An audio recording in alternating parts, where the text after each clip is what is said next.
Hello, and welcome to a conversation about renal ultrasound. So, I'm going to jump in with a case. You have a young person, 35-year-old, who presents with sudden onset severe flank pain that radiates down towards the groin.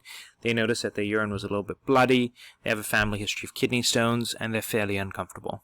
You put an IV in, you give them some medications, you generally get them feeling a whole bunch better, and then you start to think about how you make the diagnosis of kidney stones. You go back to your physical exam and your history. The story sounds consistent. The exam, you go ahead and push on their back. They have some CVA tenderness on that right side. They don't have anything on the left. Their belly's benign. You don't have any other explanations for what their symptoms are caused by.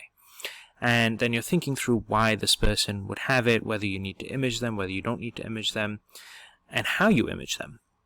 And that's where you come to think about it. So I'm going to start by reminding you that first and foremost, your history and physical will guide the signposts and focus your clinical question as to what you think the diagnosis is.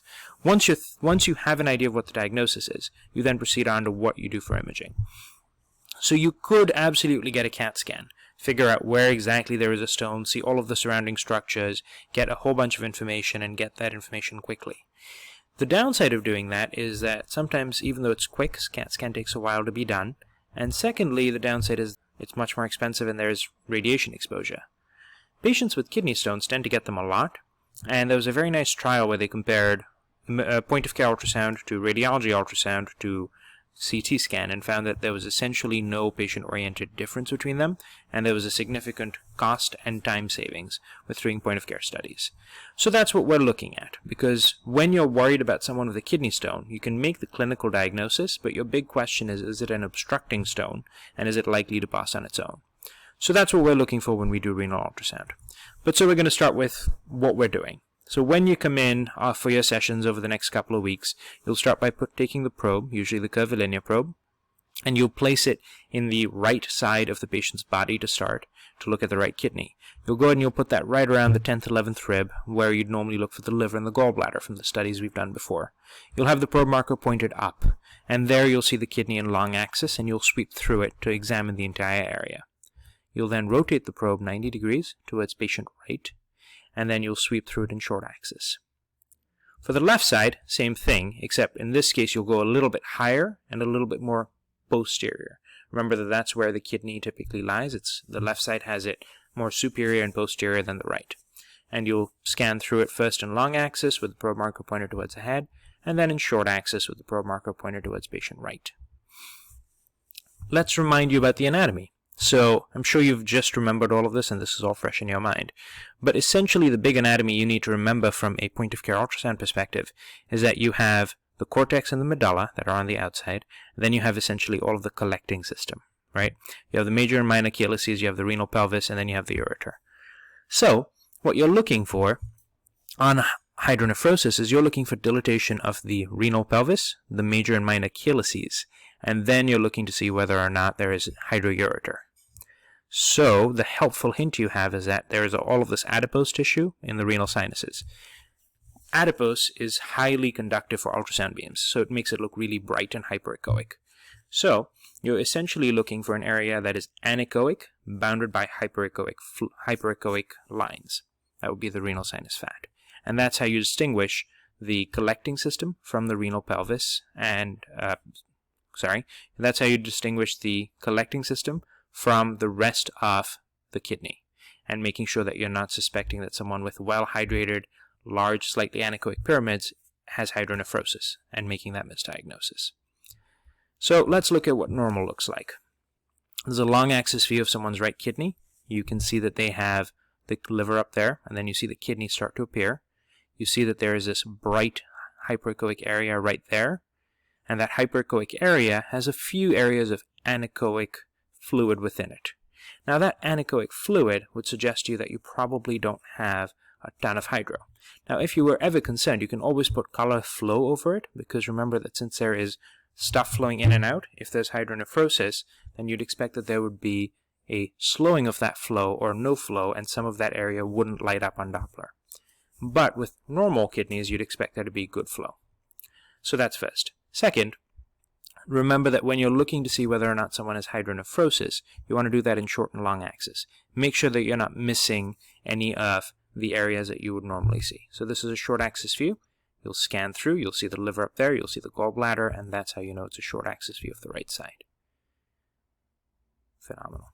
Now let's talk through the actual pathology. So first and foremost, when you have an obstruction anywhere, wherever your obstruction is, you'll start to have decreased flow and backing up proximal to the obstruction, and then it proceeds to get more and more distal. So whenever you have an obstruction, your obstruction will start, say here, right behind where that obstruction is. More and more proximal to the obstruction will be your initial area that will start to get dilated, and then it'll proceed to cause more distal dilatation from that obstruction. So normal kidney, as we talked about, pelvis, calyces, all of that. So here you see mild hydronephrosis. Mild hydronephrosis versus a normal kidney, as we discussed, is hard to distinguish. So the way you would do that is with color flow. This is what moderate hydronephrosis looks like. It goes up into the collecting systems and into the major calyces, and you start to see those dilated. But you can compare that to severe and see that you don't have thinning of that cortex, whereas here, as you can see, the cortex has gotten thinned. So those are the distinctions between the three. Let's take a look. So this is moderate hydronephrosis. I don't show you mild in this series because for all purposes, mild and moderate can be considered close to one another, and the way you distinguish mild from no hydronephrosis is color. So we'll talk about that more during the sessions. But here you see that there's a thin-ish ureter. You see that there's a dilated-looking pelvis, and then you see back up of flow with what looks like some dilatation into the major and minor calyces. Alternatively, this is what severe hydronephrosis looks like. So you can see that there is these giant areas of anechoic stuff that's surrounded by the renal sinus fat, and there isn't much kidney architecture left around it. So this is someone who's had hydronephrosis for a long time. And then finally we're going to talk about a case. So I saw a young woman who came in with abdominal pain. One of my colleagues had seen her, was trying to figure out what was going on, and they asked the ultrasound team to come in and help. So my intern went in and did this ultrasound on the left side. The woman was having right-sided flank pain. It wasn't typical for kidney stones, but we wanted to make sure that there wasn't anything egregious. So the left kidney, as you can see, looks relatively small. You see one cyst over there. Nothing that looks particularly impressive. We don't usually comment on size, but I'm going to point something out to you, where if you look at this and compare the markers on the side, that's maybe 5 centimeters across. That's maybe 7 to 10 centimeters across and 5 centimeters in depth that kidney is sized. So when they went over to the right side, they saw this thing that is about maybe 12 centimeters deep and maybe 10 centimeters across, a lot larger than their left-sided kidney. And you also just didn't see the architecture very clearly. So they grew concerned, appropriately so, after we did this ultrasound, and they ordered a radiology ultrasound that showed essentially the same thing and said they weren't sure what was going on either, and they recommended a CAT scan. And the CAT scan showed that the patient had an aggressive form of renal cell cancer, and she had a nephrectomy a few days later and is now doing well. The reason I bring this up is that, like every other modality, there are limitations to anything we do with point-of-care studies. Right? Our clinical question was whether or not there's hydronephrosis, but you should also be able to recognize, having done, once you do enough of these, what a normal and what an abnormal kidney looks like, and when you need to go down the road of further imaging. Because if someone had just said that, hey, we don't see any hydronephrosis, and sent this patient home with just a point-of-care study, potentially we could have injured her.